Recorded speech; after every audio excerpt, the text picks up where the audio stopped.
এমনও দুশ্চরিত্র মানুষ আছে যার বদ নজর থেকে, যার নজর থেকে 6 মাসের ছোট্ট মেয়ে থেকে শুরু করে 80 বছরের বৃদ্ধারাও নিরাপদ নয়।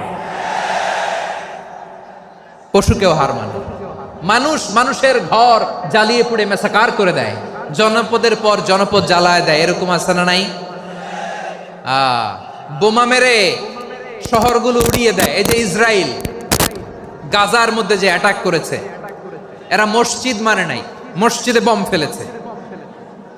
এরা খ্রিস্টানদের চার্চ গির্জা মানে নাই, গির্জায় বম ফেলেছে। পৃথিবীর ইতিহাসে never happened in the history of the world that someone bombed on a hospital, on a ICU center. এমন হাসপাতাল যেখানে আইসিইউর রোগীরা আছে, ওই হাসপাতালের উপরও ইসরায়েলি সৈনিকেরা বোমা মেরেছে। জোরে বলেন ঠিক কিনা? এরা মানুষ? আওয়াজ করে বলেন, এরা মানুষ?